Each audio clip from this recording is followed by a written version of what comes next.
Good morning from Arizona. We've got a few clouds in the sky this morning, and we're supposed to have winds 25 to 35 miles an hour today, with occasional gusts up to 50 miles an hour, according to the National Weather Service. So I figured before the wind speeds pick up like that, and really at 5:30 this morning, if I'd been out here working, there was no wind. But I waited till 7:30. And the minute I stepped out the door, the wind started picking up. But anyway, don't you see that beautiful mountain back behind me, and the light of the sun as it's coming up makes it just absolutely amazing. But I'm going to start working on trying to build a couple of hugelkultur beds this morning. Um, Hopefully the wind won't pick up to the point I can't be out here in the dust. So when it starts blowing that hard, we start having dust storms that are just something else. If I was back home in the Ozarks, we'd think a storm was brewing. But here, it just is what it is. One of the things that I have been working on doing, I've been on this property for 4 years. I've been just kind of living with the property, dealing with some other issues that I needed to get taken care of before I could start working on this particular garden space.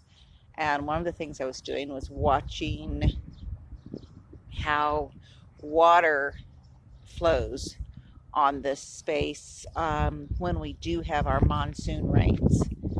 I'm hoping that we do have some good monsoon rains this year, but I'm also hoping that I get at least one or two hugelkultur beds in place before the rains hit. When it does rain, we have the only water that hits this particular space is what comes down from the clouds. There is a lot of water that comes down our street, but then it channels into my driveway just past this space. So I'm considering ways that I could possibly channel some of that rainwater into these beds.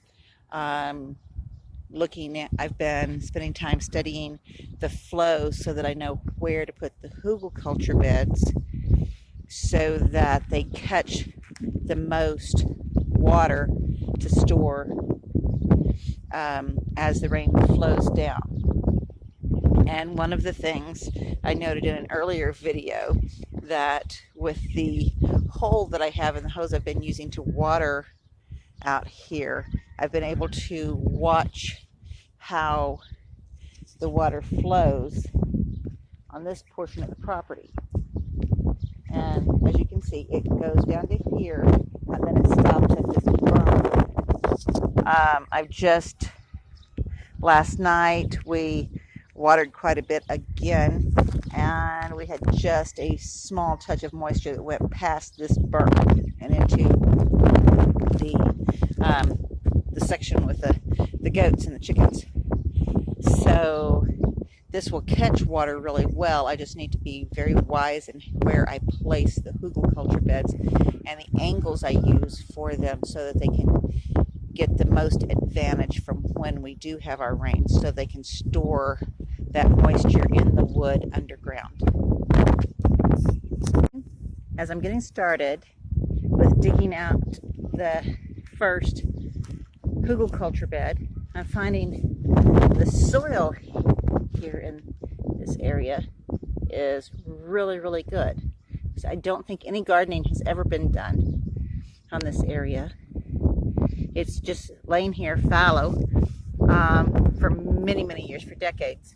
So it does have really rich soil.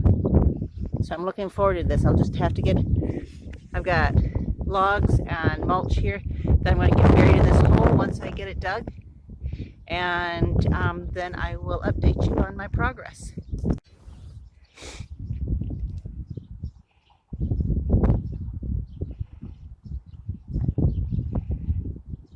Hey, don't break it up into dust, baby. Silly goose. You got the rock out? Okay, put the rock to the side. Thank you, ma'am.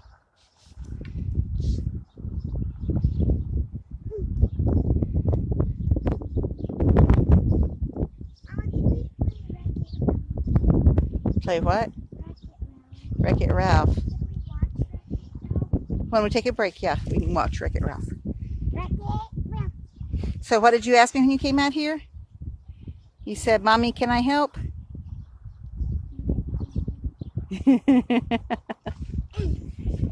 You like to dig, don't you? You like to garden? I like to dig for worms. I don't think we have any worms yet out here. We'll have to get some worms and turn them loose, huh? Once we get the soil going well. Uh-huh. We're going to make, can you say Hugelkultur? Hugelkultur worm. And no, it's going to be a Hugelkultur garden bed. Do you remember what I told you last night Hugelkultur is? Garden bed. Do you remember what I told you it is? Or do I need to tell you again?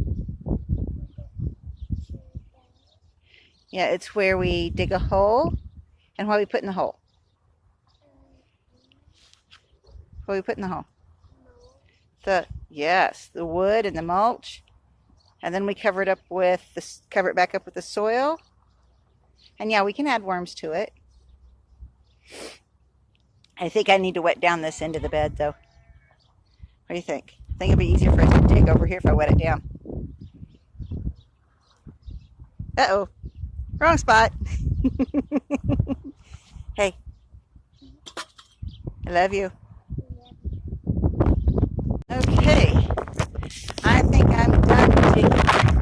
I've got most of it. It's at least a shovel blade's depth. Not where she's sitting. Is there too many rooms? When I start going to go get some limbs to put this. I'm going to put this pile in, but I think I want to add more. And once we get them put in, then we'll put mulch on that. Then I'll go get some chicken manure on top of that, and then we'll continue with this. I got busy working and almost forgot to take more video of this filled in before I've backfilled everything. I filled up with limbs and mulch. I've got some pine needles in there, some cedar limbs, and I'm not sure what else that my friend had brought me. I put that in there, covered it up with, I put the pine needles on top of all the limbs. Put a little bit of leaf mulch in there as well. And then I went and got some chicken compost.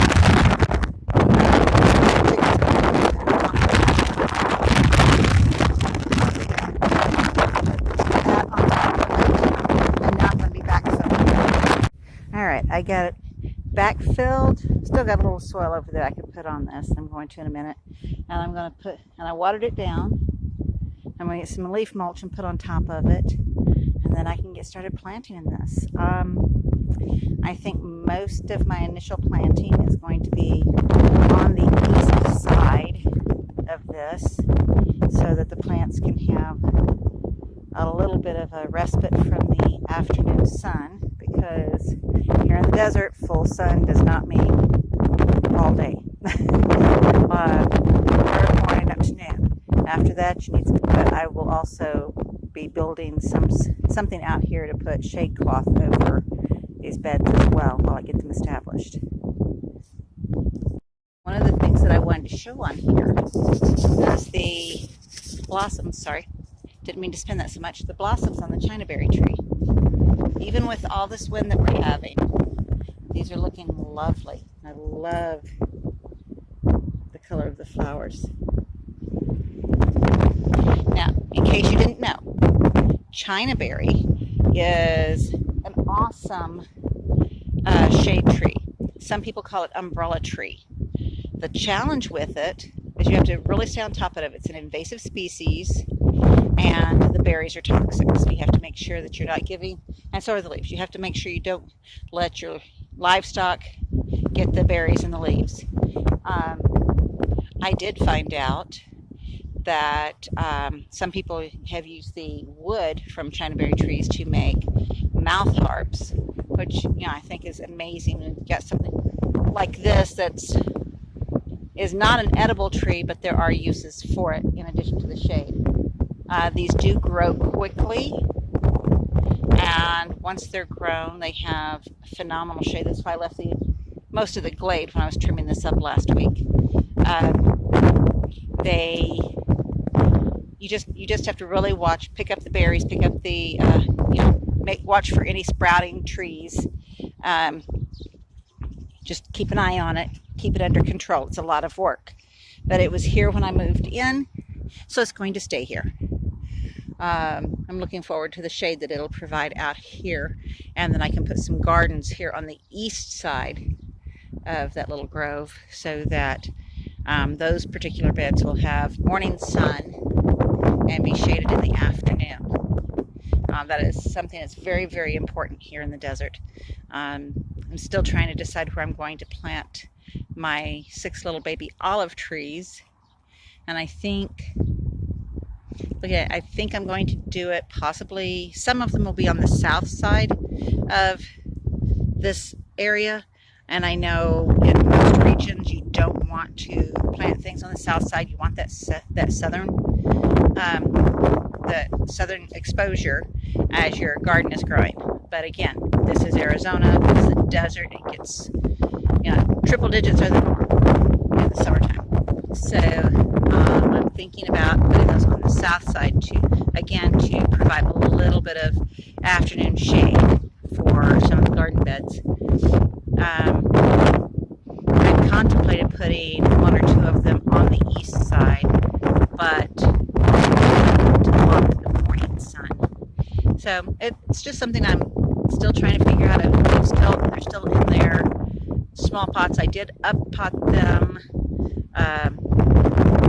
about 5 days after they arrived, because they had doubled in that amount of time, and they were already sending roots out the bottom of those little pots they gave them. So I've already up potted them. I've had them outside hardening off for the last 5 days. They're doing really well. Continue on the growth. I've got them where the majority of this fierce wind we've been having is not hitting them too badly. They're just getting little bits of it, but not enough to move them. So I'm just trying to figure where to place them. I might go ahead and put them in larger pots for this year and just continue to move them around the garden space as I'm developing the space to figure out where the best placement will be once they go in the ground. It's something that can take time. I may put them up next to the street, which is the west side of the property, and that would provide, as they mature, that would provide a little additional afternoon shade, and it will not bother them to have that afternoon sun, because they are a tree that can handle the dry climates. The other thing that I wanted to say, I just shot a little bit of video on the Hugelkultur bed. I just backfilled, got completed. It's maybe 18 inches up above the ground right now. I still haven't put mulch on it. I will in a minute. But I had posted a video last week about the people that I caught trying to steal the sod grass, the carpet grass that somebody had brought to me and put on my compost pile. And the blessing in those thieves appearing is that I didn't even know that sod grass was out here. When I found it, it would have just gone upside down on one of my beds, on one of my Hugelkultur beds. But since they tried to steal it, I put it down around my little China berry glade, and Micah and I have made a little fairy village there in that little and then I've been watering it every evening when I get home, trying to get it to establish and survive, because I've never had carpet grass It's not anything that was on my priority list.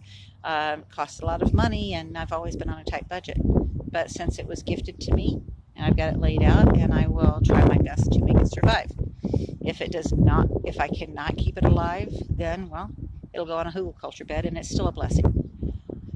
But last night, during the night, the dogs had started barking, and then I heard about 4 or 5 shots rapid fire. Sounded like it was probably, over towards Stockton Hill. But the neighbor, who seems to be kind of sort of friends with the thieves that were trying to steal the carpet grass, woke up or he came out of his door this morning while I was finishing up this Hugelkultur bed. I was backfilling. So if he and I get a chance to meet at the fence line and talk later on today, I'll ask him if he heard the dogs barking and if he heard any shots last night. And I'll just leave it at that. But y'all saw the video. You know what I'm talking about. Y'all take care.